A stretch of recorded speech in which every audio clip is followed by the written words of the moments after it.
Hi, everybody. Tim Hughes here. I'm the CEO and co-founder of DLA Ignite.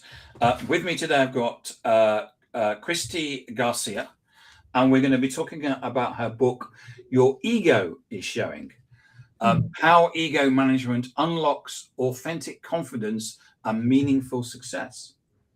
Christie, thank you so much for coming on and talking about your book. Where can people find you? Thank you, Tim, for having me. You can absolutely find me at LinkedIn under Christie Garcia or Mindful Choice Coaching. And you can also visit the website, mindfulchoiceacademy.com. Excellent. Christie, thank you so much for coming on. So, a book about ego.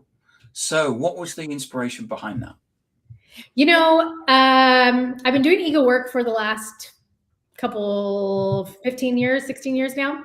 And it is a topic that needs to be discussed. We live in a world that everybody is fast moving, unconsciously going through the motions, which is what our ego is, the unconscious brain. So it was time to write it. I won't lie that AI probably had a little bit to do with it and forced me to put my pen to paper. But I'm excited that it's out. It's a great book. It's more of a manual type book to help people really walk through what is that unconscious impact that you're creating in the world, what leadership is serving you, what leadership is not, and how can you show up and be, really maximize your success as the boss, friend, parent, sibling, spouse, partner, and every other role that we all play on a daily basis. Yeah, I really enjoyed it. It was, for me, I've not read a book like this. I've read a lot of leadership books. I love hearing that, by the way. Sorry?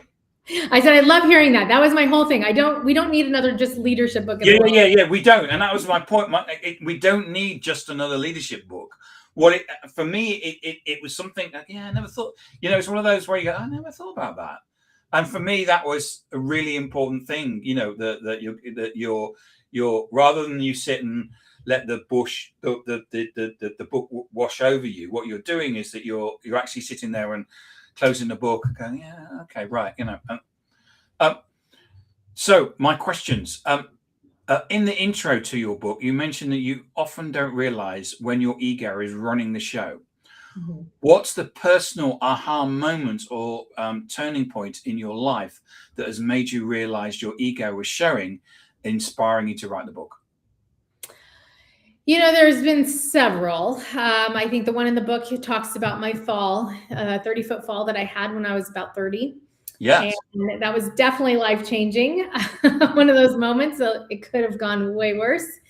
And I think I didn't even realize the terminology about the ego at that point. I had started coaching and I started doing my own, journey in self-awareness, but I wasn't aware of this idea of the ego yet. And after my fall, I got very curious. What was this driver in me that was absolutely insane?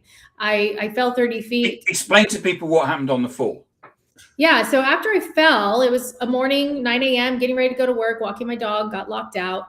And in San Francisco, we would crawl down our fire escape and crawl through our kitchen window, very safe. Not a good idea. Don't try that at home. And I ended up walking into the manhole and fell 3 feet or 30 feet, I mean. And so once I kind of came to after knocking myself out, my brain was just crazy. It moves fast, it thinks fast, it acts fast. And so I was like, okay, total Grey's Anatomy, fingers are moving, toes are moving. I'm safe. I'm good. Paramedics show up. I was in medical cells actually. So I knew all the hospitals and told them exactly where I wanted to go and they refused. And so I was very angry about this. So we had about a 25-minute ambulance ride and I did not have time for this. When I got to the hospital, it was one of those moments where I think I disappointed the entire ER staff because they were a bunch of residents that thought they were getting a crumbled girl who fell 30 feet. And I'm just telling them to hustle up, but I got to go because I've got a party to plan that evening. And they all thought I was a lunatic. At that moment, I just thought I was, busy. And I finally, 2 weeks later, after I got released, everything was good. For some, amazing reason in the world, I had 5 stitches and a couple bones that needed to be adjusted by a chiropractor. And that was all that happened. And 2 weeks later, it was really the emotional release that came with this that was life-changing. I called my most expensive cry with my coach. She asked, how am I? I told her what happened. It was right around Thanksgiving that it happened. And so she asked again, how are you? I said, I'm fine. Stop asking me that. And the third time she asked me, I just lost it. And that's when I was really worried, to be honest. I had never cried like that. I had never experienced that kind of deep emotion, and it terrified me. I think from that moment forward, though, I was so curious about it. Like, what was that? Where did that come from? Why have I never cried? You know, I had this whole routine that I would once a month sit in front of the TV and watch a chick flick and start crying and eat ice cream. And that was like my release, but it was like happy cries, happy tears, controlled. And, you know, come to find out, as I started to really look into what that was, I learned about this ego, the unconscious brain and mindset that really forces us to do things out of reaction. You know, 95% of the time, every single one of us is unconsciously going through the motions. We're not thinking about what we're doing. We're just doing what we maybe have always done, what our belief systems believe we should do. And so it's not always bad. You know, I always say the ego is both our strengths and our weaknesses. It makes us very successful. It makes us fail hard. And so when we can learn where is the balance of the ego, where are we using our strengths at 33% and not overusing them where they start to sabotage us, that's really where we start to truly live with personal freedom, with balance, with real fulfillment. At that time, I would say I was happy. I was living a good life. I was, you know, I loved my job. I loved my friends. I loved my apartment. I loved traveling the world. But I wasn't fulfilled. I didn't have that meaningful joy and success that lived within inside me. It was always chasing more. I had to have more. And that's that ego that I really wanted to teach people how to calm and put at bay. Most self-help advice tells us to kill or crush your ego. You advocate for ego management instead. Why is trying to eliminate the ego a losing battle? And what does healthy management actually look like? Well, if you're trying to kill the ego, you're making the ego bad and wrong. And the reality is it's not bad or wrong. It makes us human. It actually protects us. It was designed at a young age that kept us safe. Unfortunately, as we start to get older, if we don't learn to manage it, it's still keeping us safe, but it's keeping the wrong people out. And so we start to overuse it. It's responsible for our biggest gifts. You know, if you look at all the different ego types, there's 3 different ones. They all have gifts. The Complier, it's where we love hard. We we care and we're compassionate and we take care of other people. We prioritize people.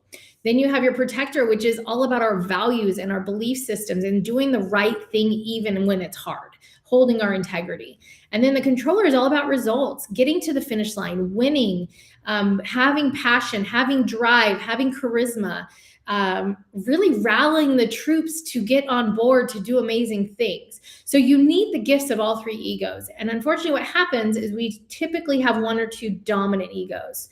When we can start to recognize which third one we're missing, we can balance them out. And that's really the gift of this book, is to teach people which egos are you living by, which one are you overusing, and how can you start to balance it out so you're not, working and burning all, ends of the candle because you think that someone's going to come take your job, or because you're just not good enough yet, or there's more to accomplish, or you just didn't get enough done today, or that you are over committing and over giving to other people and you forgot who you are along the way. So you aren't in touch with yourself at all. Or maybe you have this short fuse that you can't control your emotions because everything is so black and white, and it's really hard to grasp how to just stay calm in the chaos.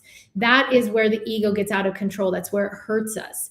And unfortunately, in the world we live in right now, again, technology, change, chaos, differences, all these things really fuel the ego to be even more unconscious, because we're even more robotic. We go through the motions more often because we're stressed out, because we're overwhelmed. So we just start doing. I call it you're trying to control to feel in control, and we start over committing, overdoing ourselves, that we forget those meaningful things. We fill our schedule with stuff instead of meaning. You talk a lot about authentic confidence versus ego-driven bravado. For someone watching who considers themselves highly confident, What are some hidden red flags that are their confidence might actually just be an ego defense mechanism? I love this question because as a controller, that is one of my go-tos. One of the gifts of a controller ego is that we can put on a show. We can walk in, we fake it till we make it. We can have the worst day, and the second we walk into a room with someone in there or get on the phone, our voice changed, our energy changed, and all of a sudden it's like, whoop, we're on the show. Unfortunately, when we walk out of that, we go back to our slump. And so when you start to really think, no, I'm good, I'm great, you have to stop and ask yourself, I am good and great, but where can I be better? And that's where the ego never wants us to stop and land for too long. Because if we start asking those deeper questions, then we start to shine light on where our weaknesses are. As a controller, it's not okay to shine light. And I would even say the protector and complier as well. If we shine light on these weaknesses, then that means we're not good enough. And that validates everything the ego has us fueled on. It wants us to be fueled on, we're not good enough. We're not likable. We aren't right. We have no worth or value. And so we continue to chase these hidden ghosts from our old stories. You know, someone told us we weren't good enough in 5th grade. Someone told us, you know, we weren't lovable in junior high. Someone told us this in high school or in college. And now these are the stories we're trying to prove ourselves to. And when we can stop and really get curious there, that's when we start to have our power back. And we start to realize, oh, I'm good. I'm good enough today. Yes, there's always more tomorrow. Yes, there is always something I can improve. Yes, there is always somebody I can help, but I am good enough today. And I can start over tomorrow. And that's really what I love about ego management. It doesn't make anybody wrong. It just gives you the power to recognize and be more intentional. We all have different ways of our ego manifests when we feel threatened or stressed. Can you walk us through a couple of the most common ego archetypes you see in high achievers and how someone can identify theirs? Yes. So there's 3 ego types. Everybody I've ever coached, which are thousands of people, have all fallen into 1 or 2 of them. So if you're thinking, oh, these aren't me, you got to shine your light on yourself a little bit more and ask your friends and your family and your community, because everybody sees them but you. But the 3 ego types are the complier. The complier is the people-driven person. This is the one that is motivated by being liked. And so they're kind, they're caring, they overgive, they overshare, they love hard. Unfortunately, what happens is when they start to overgive all of that, they start to be resentful. They'll give, and someone will take, and eventually they'll snap, and now they're passive aggressive because they can't take anymore. They take a lot of things personal. They believe that people are judging them all the time, where really nobody's judging them. It's just their inner critic that's telling them they're not good enough. And so really recognizing, where are you overdriving yourself as a leader? Where are you not making the hard decisions? Where are you holding back on holding someone accountable because you're worried that you're going to upset someone, or you're trying to avoid conflict, or having those hard conversations are just too uncomfortable? That's a complier. The protector is driven by being right. This is, again, where our strong values live. It's black and white because of those strong values. But unfortunately, when we start to be too black and white, it holds us back from having grace, for having flexibility, for seeing things as a different viewpoint. It becomes very attached to a plan. So a lot of times a protector has thought through things. They're very visual. They're very big picture thinkers. They see far ahead in the future. And so their plans are smart. They're methodical. But unfortunately, sometimes they get stuck and they get one direction. And so when you can start to help them pull back, that's where that leader can get unstuck. But usually it can feel very confrontational, it can be very stubborn. It can feel very rigid. And so this is a lot of times where we hear the narcissist term. It comes from the protector typically, because they're trying to protect hard. They don't let people in. There's a big wall around them. They compartmentalize. So this group gets to know this about them. This group gets to know this about them. This group gets to know this about them. Nobody really knows everything about them. And that's the way they like it, because that's safe. And so really helping recognize that, you know what, you're not on your own island, you're not on your own team. And when you can start to play with everybody, you really can collaborate. You can let go of some of that pressure. They put so much pressure on themselves. And so feeling some of that freedom But they do have super strong values and high integrity. That's where all of us get that authentic confidence and integrity from. It's our core belief system is in the protector. Then you've got your controller who is driven. It's motivated by being the best and winning. And once you can really start to hone this in, you've got the charisma, you've got the passion, you've got the drive. But when you're overusing all that, you micromanage, you struggle to delegate, you hold on to things. So you become the VIP player, even if you're the leader. As a leader, you want to build VIP players. You do not want to be the biggest doer of your team. And so lots of burnout, lots of overdrive, lots of believing their own story. And so this is the one that really has to stop and say, wait a second, what's my part in this? Because there's not a lot of ownership, because again, we have to win or be the best. So we have to convince ourselves that, nope, it's not me, it's them. Excellent, thank you. You write about how the ego loves to be right and loves to win, often at the expense of our relationships. How can leaders or partners catch themselves in the micro moment where they care more about winning an argument than achieving a good outcome? It's a good question. I think the first thing leaders have to do is learn to slow down, and they have to learn to be present. The ego likes to move fast, think fast, act fast.